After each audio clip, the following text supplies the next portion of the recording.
أحمد الله الذي ونصلي ونسلم على رسول الكريم أما بعد فأعوذ بالله من الشيطان الرجيم بسم الله الرحمن الرحيم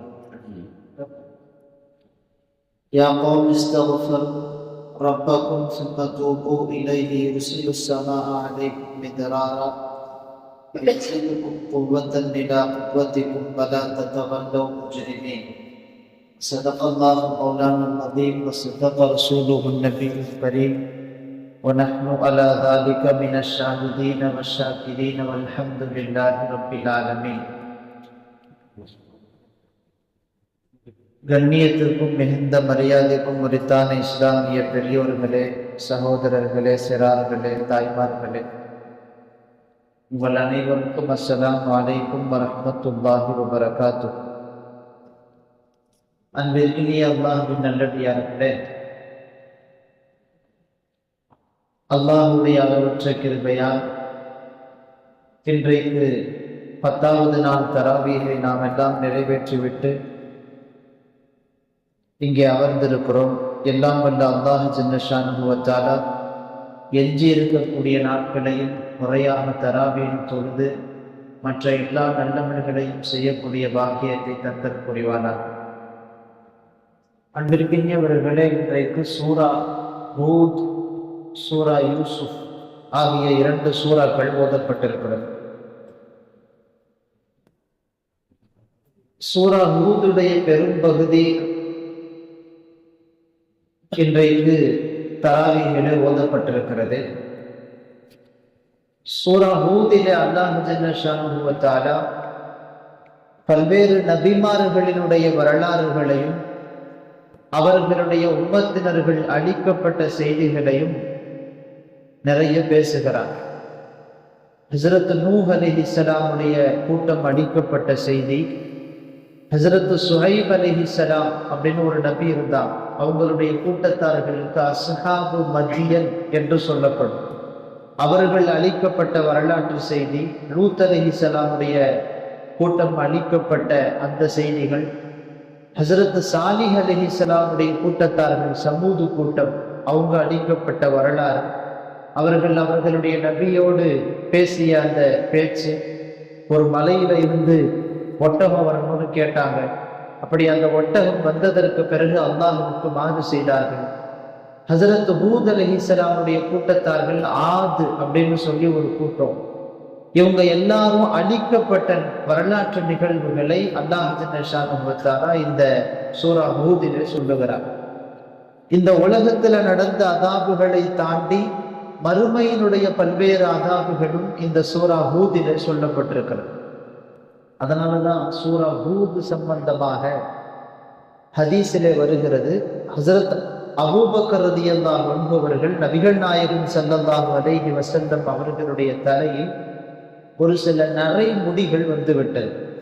அந்த நரமுடிகளை பார்த்து, உங்களுக்கு நரமுடி அதுக்குள்ள வந்துருச்சே அப்படின்னு சொல்லி நாம் எல்லாம் சொல்லுவோம்ல, அந்த மாதிரி ரசூல் ஸல்லல்லாஹு அலைஹி வஸல்லம் அவர்களை பார்த்து அபூபக்கர் ரலியல்லாஹு அன்ஹு கேட்டாங்க, உங்களுக்கு நரமுடி வந்துருச்சே.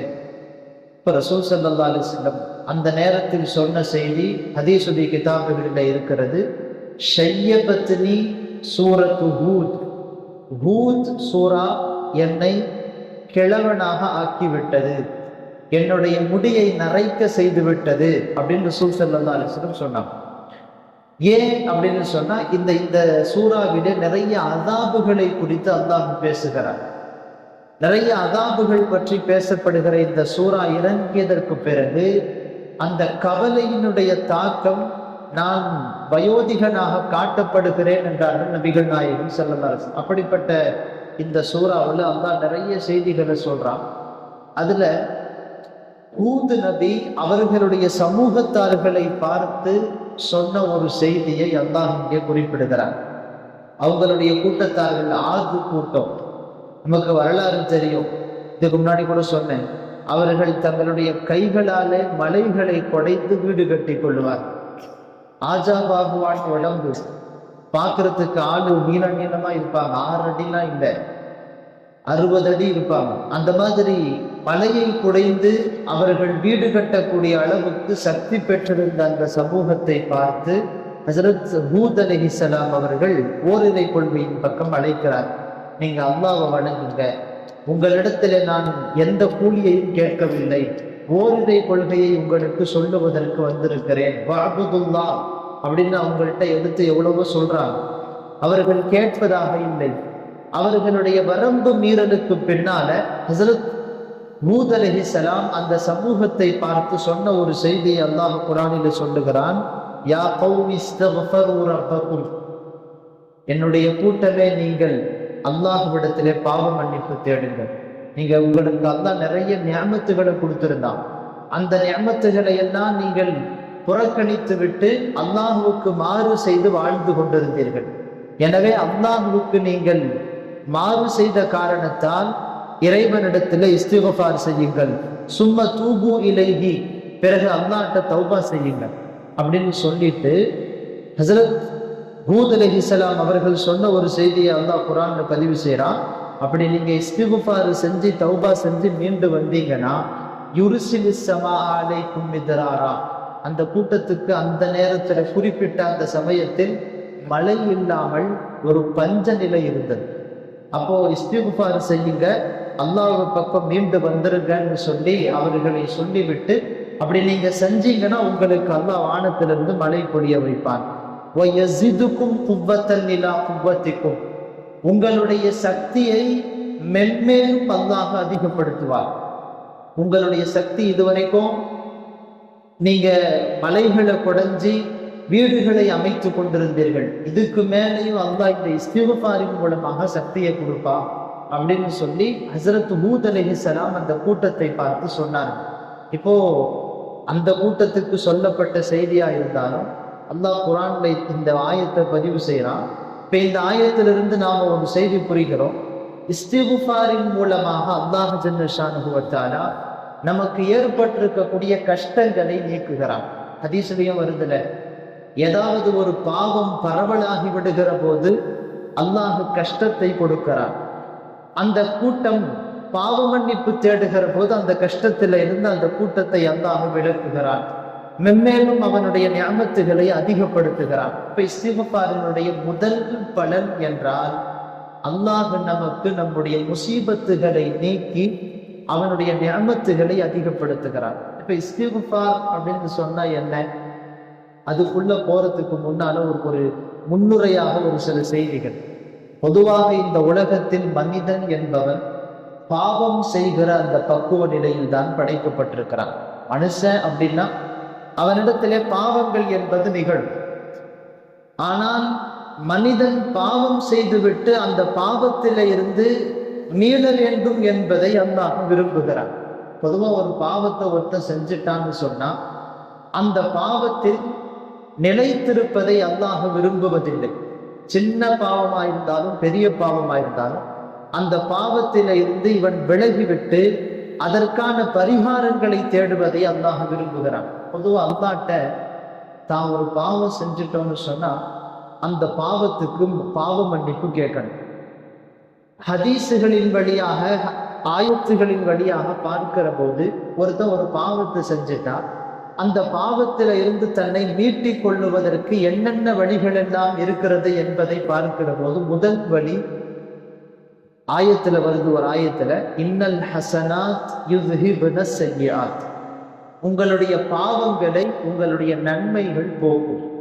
ஒரு பாவம் செஞ்சிட்டோம், அந்த பாவம் உடனே அழிய வேண்டும் என்றால் அதை தொடர்ந்து ஒரு நன்மையை செய்துவிட வேண்டும். இது குர்ஆனுடைய ஆயத்து. அப்போ ஒரு பாவம் நிகழுகிற போது மனிதன் அதை தொடர்ந்து ஏதாவது ஒரு நன்மையை செய்துவிட வேண்டும். இரண்டாவது செய்தி, ஒரு பாவத்தை செய்கிற போது அந்த பாவத்தை நினைத்து வருந்த வேண்டும். நான் அந்த பாவத்தை அல்லாஹ் தான் என்ன செய்ய வச்சான் அப்படின்னு தெனாவட்டா இருக்கிறத அல்லாஹ் விரும்ப மாட்டான். அல்லாஹ் தான் நம்மளை பாவத்தை செய்ய வைக்கிறான். ஆனால் நீ தான் என்னை செய்ய வைத்தாய், உன்னுடைய நாட்டை இல்லாட்டி நான் செஞ்சிருக்க மாட்டேன்னு அல்லாஹ்ட்ட சொல்லக்கூடாது. அல்லாஹ் அதை விரும்ப மாட்டான். அப்படிதான் சைத்தான் பண்ணினான். அவன் அல்லாஹ்ட்டையே சொன்னான், யா அல்லாஹ், உன்னுடைய இல்மில் நான் ஆதமுக்கு சஜிதா செய்ய வேண்டும் என்று இருந்திருந்தால் நான் சஜிதா செஞ்சிருப்பேன் தானே, அப்போ உன்னுடைய இல்மில் அது இல்லையே, அதனால நான் செய்யலைன்னு அல்லாட்ட வாக்குவாதம் பேசினான், விதண்டவாதம் பேசினான். ஆனால் ஆதம் அலைஹிஸ்ஸலாம் அவர்கள் அல்லாஹ்வுக்கு மாறு செய்தார்கள். ஒரு மாறுதானே, அந்த மரத்தின் பக்கம் போகக்கூடாதுன்னு சொன்னா மாறு செய்தார்கள். மாறு செய்தாலும் அதை அல்லாஹ் மன்னித்தான். ஏன் மன்னிச்சான்?